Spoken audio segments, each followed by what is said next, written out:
Kolkata rape और हत्याकांड पर बड़ा पर्दाफाश।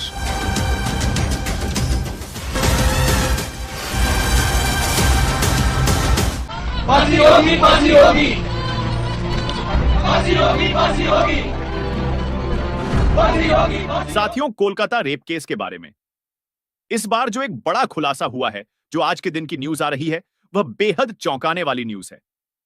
साथियों, आपको बता दें कि जो डॉक्टर बेटी थी, उसके साथ जब छेड़छाड़ और रेप हो रहा था, उस समय डॉक्टर बेटिया भले ही काफी बुरी तरह से घायल थी, लेकिन फिर भी उसने आखिरी सांस तक इंसाफ के लिए लड़ाई लड़ी थी। क्योंकि अभी जो एक बड़ा खुलासा हुआ है, उसमें इस बात का पर्दाफाश हो चुका है कि डॉक्टर बेटिया ने आखिरी सांस तक किस तरह से अपने कातिलों के साथ छीना, झपट्टी करते हुए अपने आप को बचाने की कोशिश कर रही थी। आप लोग इस बात से अंदाजा लगा सकते हैं कि डॉक्टर बेटिया के चेहरे पर किस तरह से खरोच और घाव के जो निशान दिख रहे हैं। देखेंगे कि डॉक्टर बेटिया अपनी इज्जत और जान बचाने की किस तरह से कोशिश कर रही है।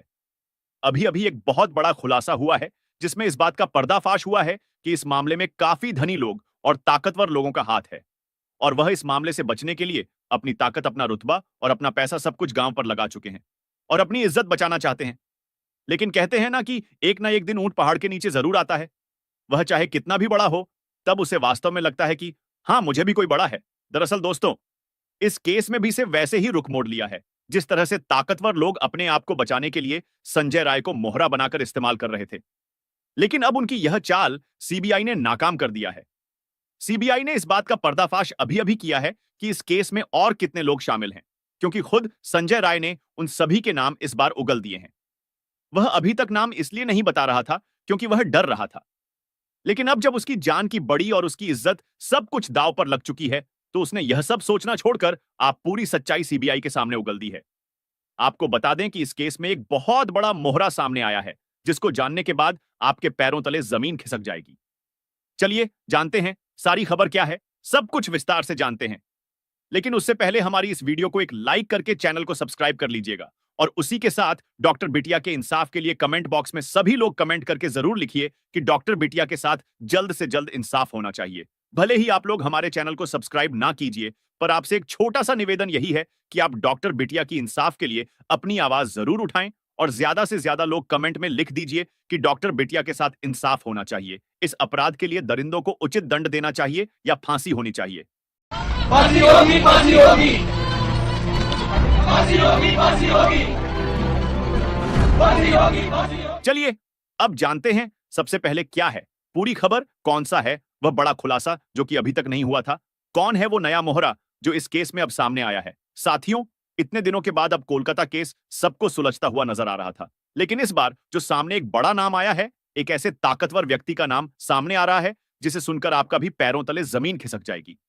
क्योंकि जो जिस ताकतवर व्यक्ति का नाम सामने आया है, उसकी वजह से अब फिर से इस केस ने नया मोड़ ले लिया है।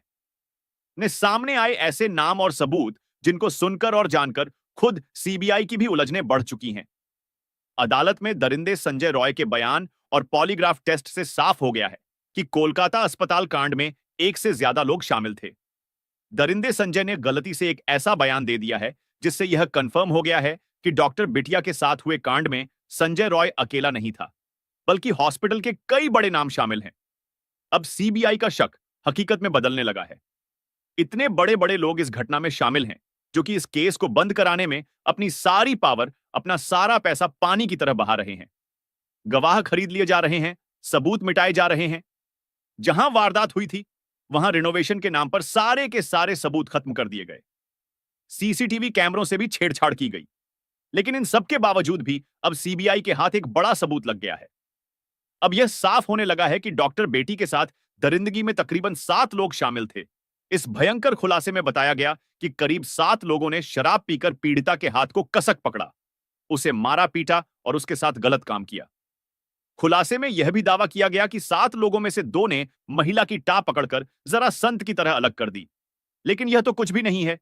आगे ऐसे ऐसे खुलासे हुए जिसके बाद यह साफ हो गया कि यह काम अकेले संजय रॉय का नहीं था, बल्कि इसमें कई लोग शामिल हैं। अब प्रिंसिपल संदीप घोष समेत 7 लोगों का बचना नामुमकिन है। यह सब कुछ जानेंगे विस्तार से। लेकिन वीडियो में आगे बढ़ने से पहले आपसे एक ही रिक्वेस्ट है कि अगर आप भी इस डॉक्टर बिटिया को इंसाफ दिलाना चाहते हैं, तो वीडियो को बिना स्किप किए लास्ट तक जरूर देखें। डॉक्टर बेटी के लिए, उस बेचारी बिटिया के न्याय के लिए कमेंट बॉक्स में एक बार justice for Kolkata female doctor जरूर लिख दें। दोस्तों, कोलकाता में डॉक्टर बेटी के साथ हुए दुष्कर्म को लगभग 20 दिन हो चुके हैं, लेकिन अभी भी डॉक्टर बेटिया को इंसाफ नहीं मिला। अभी भी उन दरिंदों को फांसी नहीं हुई। कुछ तो जेल में है और कुछ लोग आजादी से घूम रहे हैं। दोस्तों, अदालत में दरिंदे संजय रॉय ने वह कबूल कर लिया है जिसके इंतजार में पूरा देश था। पूरे भारत को यह पता था कि यह काम एक बंदे का नहीं है, और यह संदेह अब हकीकत में बदलते हुए दिख रहा है। इसमें कोई एक नहीं बल्कि तकरीबन 7 लोग शामिल हैं और सब कुछ पूरी प्लानिंग से किया गया था। इसी कारण से सीबीआई फुल एक्शन में आ गई है और कोलकाता डॉक्टर बेटी केस में 7 आरोपियों का पॉलीग्राफ टेस्ट शुरू हो गया है। उधर सीबीआई के अनुसार बिना दरवाजे वाले सेमिनार हॉल में डॉक्टर बेटी के साथ जो हुआ, उस बिटिया की चीख किसी को सुनाई क्यों नहीं दी। अब सीबीआई यह जानने की कोशिश कर रही है कि अपराध को बिना किसी बाधा के कैसे अंजाम दिया गया। क्या कोई व्यक्ति सेमिनार हॉल के बाहर निगरानी कर रहा था? सीबीआई यह भी देख रही है कि सेमिनार हॉल से कोई चीख या फिर शोर क्यों नहीं सुनाई दिया। इन सभी तथ्यों से यही साफ होता है कि डॉक्टर बेटी के साथ दरिंदगी सेमिनार हॉल में नहीं बल्कि कहीं और की गई थी। उन्हें किसी और रूम में जमकर मारा पीटा गया और फिर जब उसकी सांसें चलनी बंद हो गईं तो उन्हें सेमिनार हॉल में लाकर के रख दिया गया, जिसके बाद उनके शरीर को दरिंदे संजय रॉय के हवाले कर दिया गया। लेकिन अब संजय रॉय ने अदालत और पॉलीग्राफ टेस्ट में जो बयान दिया है, उससे यह साफ हो गया है कि वह अकेला नहीं था, बल्कि इसमें कई लोग शामिल थे। अदालत में दिए गए संजय के बयान को तो जानेंगे ही, लेकिन उससे पहले सबसे भयंकर खुलासे को देखते हैं जिसमें 7 लोगों के शामिल होने का दावा किया जा रहा है। दरअसल सोशल मीडिया पर एक पोस्ट में दावा किया गया है कि कोलकाता के आरजी करर मेडिकल कॉलेज और अस्पताल में हुए डॉक्टर बेटी की हत्या संजय रॉय ने नहीं बल्कि अस्पताल के साथ ट्रेनी डॉक्टर ने की थी, और इन सब में अस्पताल का प्रिंसिपल भी शामिल है। मेरी बात जरा ध्यान से सुनिए, फिर अंत में सब कुछ क्लियर हो जाएगा। इस पोस्ट में कहा गया है कि इन ट्रेनी डॉक्टरों ने पहले डॉक्टर बेटी के साथ दरिंदगी करी और फिर उसकी टांगों को बेरहमी से चीर दिया, जैसे महाभारत में जरासंध के साथ किया गया था। भीम ने इसी तरीके से जरासंध का कत्ल किया था। एक्टिविस्ट मधु किश्वर ने सोशल मीडिया प्लेटफॉर्म एक्स पर इस बारे में एक पोस्ट किया, जिसमें उन्होंने बताया कि एक अस्पताल में काम करने वाली एक महिला डॉक्टर और उसके दोस्त के बीच हुई फोन कॉल बातचीत से यह दावा किया गया है। उन्होंने इस बातचीत का ऑडियो भी शेयर किया है, जो बंगाली में है। माना जा रहा है कि सीबीआई को इस ऑडियो कॉल से कई गंभीर सुराग मिल सकते हैं। मधु किश्वर के अनुसार इस बातचीत में कहा गया है कि डॉक्टर बेटी एक बहुत ही होशियार स्टूडेंट थी, लेकिन उसे अस्पताल और प्रिंसिपल के कुछ बेहद भयानक राज पता चल गया था, जिसके कारण उसे धमकियां दी जा रही थीं। लेकिन इसके बावजूद भी डॉक्टर बेटी डरी नहीं। उसने विरोध किया और कहा कि अगर उसे परेशान किया गया तो वह अस्पताल की काली करतूतों को उजागर कर देगी, जिसके बाद पिछले 6 महीने से उसे लगातार परेशान किया जा रहा था। उसे बिना रुके 36 घंटे की नाइट शिफ्ट पर रखा जा रहा था और उस पर भारी काम का प्रेशर डाला जा रहा था। सीनियर पीजीटी और अन्य लोग भी इस बात से वाकिफ थे कि प्रिंसिपल और उनके ग्रुप नेक्सस का इस स्टूडेंट पर कितना दबाव है। इस बात से साफ है कि प्रिंसिपल समेत पूरा अस्पताल उस महिला के खिलाफ खड़ा था, क्योंकि वह सच और न्याय के लिए झुकने को तैयार नहीं थी। इन सब के बावजूद वह लड़की अपने स्टैंड पर आ रही। 9 अगस्त 2024 की रात इन सभी ने मिलकर उसके खिलाफ साजिश रची। पोस्ट में बताया गया कि डॉक्टर बेटी के साथ कांड करने से पहले पूरा प्लान बनाया गया।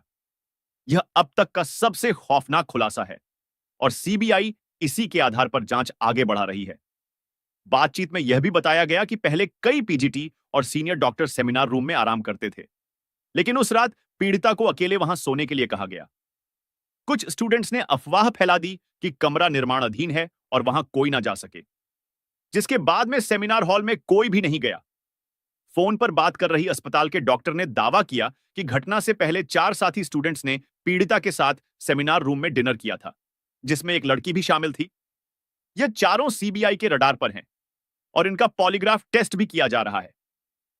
लेकिन इसके बाद पीड़िता को सेमिनार रूम में अकेले सोने के लिए कहा गया। बातचीत में यह भी बताया गया कि करीब 7 लोगों का एक ग्रुप नीचे गया और शराब पी।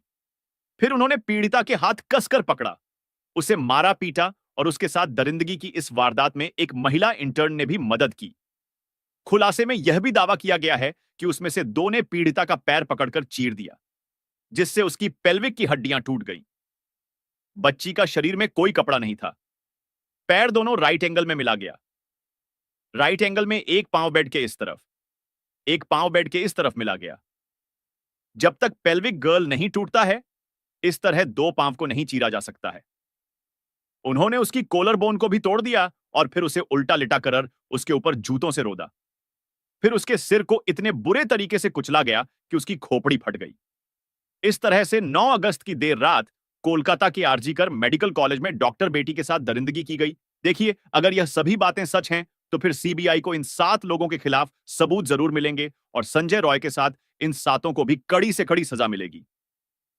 इसके बाद जब यह सभी लोग वारदात को अंजाम देकर सीढ़ियों से नीचे उतर रहे थे तो संजय रॉय को देखा, जो ग्रुप टी के दूसरे कर्मचारियों के साथ शराब पी रहा था। इन डॉक्टरों ने संजय से कहा कि सेमिनार रूम में जाओ, वहां तुम्हारे लिए एक लड़की है। इसके बाद संजय ने डॉक्टर बेटी को अर्धनग्न पड़ा हुआ पाया और उसके साथ गलत काम किया ताकि उसका लिक्विड भी उन 7 मर्दों के लिक्विड के साथ में डॉक्टर बेटी के शरीर में चला जाए। सुबह उस बिटिया का अर्धनग्न शरीर मिला। इसके बाद देश भर में डॉक्टरों ने विरोध प्रदर्शन किया। यह ट्वीट सीबीआई की जांच में काफी महत्वपूर्ण होने वाला है।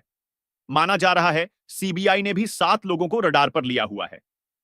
कोलकाता के इस केस में 7 आरोपियों का पॉलीग्राफ टेस्ट शुरू हो गया है। मुख्य आरोपी संजय रॉय का पॉलीग्राफ टेस्ट जेल में ही किया गया। सीबीआई सूत्रों के मुताबिक आरोपी संजय रॉय ने पॉलीग्राफ टेस्ट के दौरान कहा कि जब वह सेमिनार हॉल में पहुंचा तो उससे पहले ही डॉक्टर मर चुकी थी और इसी डर के चलते वह सेमिनार हॉल से भाग गया। संजय रॉय ने दावा किया है कि उसे फंसाया जा रहा है, वह निर्दोष है। आरोपी संजय रॉय ने जेल गार्डों से भी यही था कि उसे दुष्कर्म और हत्या के बारे में कुछ भी नहीं पता, वह निर्दोष है। इसके अलावा सीबीआई ने आरजीकर मेडिकल कॉलेज के प्रिंसिपल संदीप घोष और 4 डॉक्टर जो वारदात की रात पीड़िता के साथ थे और एक वॉलंटर्स पांच की जा रही है, इन सभी का पॉलीग्राफ टेस्ट सीबीआई के कोलकाता ऑफिस में हो रहा है।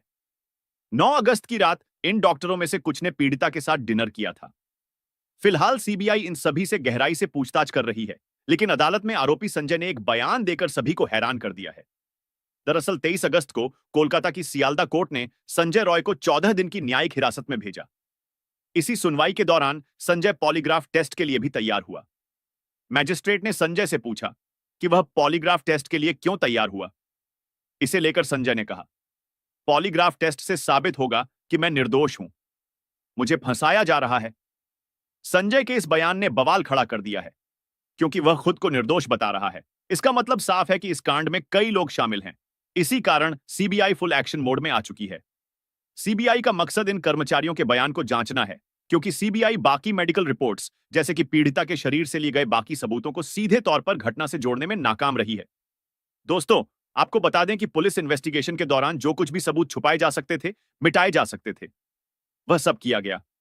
बड़े बड़े लोग, बड़े पैसे वाले लोगों ने इस केस को दबाने की खूब कोशिश की, लेकिन जब से यह केस सीबीआई के हाथ आया है तब से उनके भी पसीने छूट गए हैं।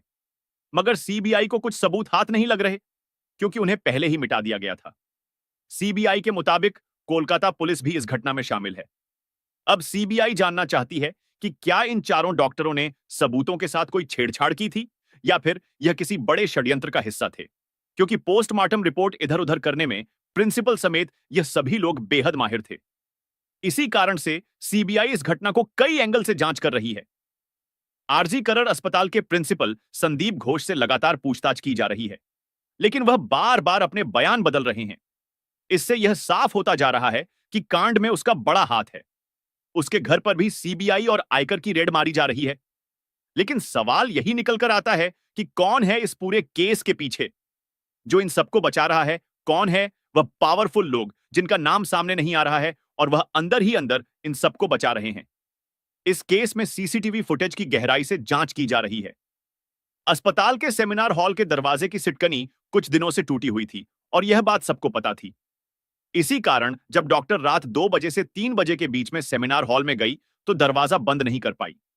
लेकिन फिर भी किसी को कुछ पता नहीं चला कि अंदर क्या चल रहा है, या फिर सबने सब कुछ जानते हुए भी आंखें बंद कर ली। सीबीआई यह भी जानना चाहती है कि सेमिनार हॉल से कोई चीख क्यों नहीं आई, जबकि सेमिनार हॉल साउंड प्रूफ भी नहीं है। आपको बता दें कि आरजी करण अस्पताल में अश्लीलता का धंधा चलने का आरोप लगा है।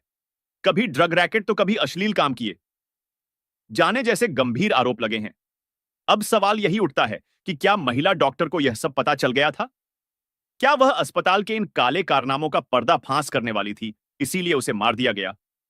शनिवार को सीबीआई ने आर्जी कर मेडिकल कॉलेज में कथित वित्तीय अनियमितताओं की जांच शुरू की। वहीं अदालत ने सीबीआई को 3 सप्ताह के भीतर इस जांच की प्रगति रिपोर्ट पेश करने का निर्देश दिया है। लेकिन अब सवाल यह है कि इस घटना का मुख्य आरोपी संजय रॉय नहीं तो कौन है? क्या इस पूरी घटना में आरजी कर अस्पताल के प्रिंसिपल संदीप घोष का हाथ है? क्या सीबीआई असली कातिल को ढूंढ पाएगी या फिर यह मामला भी मोटी फाइलों के नीचे दब जाएगा? दोस्तों, इस घटना को सुनाने का उद्देश्य किसी का दिल दुखाना नहीं है, किसी को परेशान करना नहीं, बल्कि आपको जागरूक करना है, आपको सचेत करना है। दोस्तों, इस घटना के बारे में आपकी क्या राय है? आप इस घटना का मुख्य आरोपी किसे मानते हैं? कमेंट बॉक्स में जरूर बताएं। और अगर हमारी मेहनत पसंद आई हो तो इस वीडियो को लाइक करते हुए शेयर भी करें।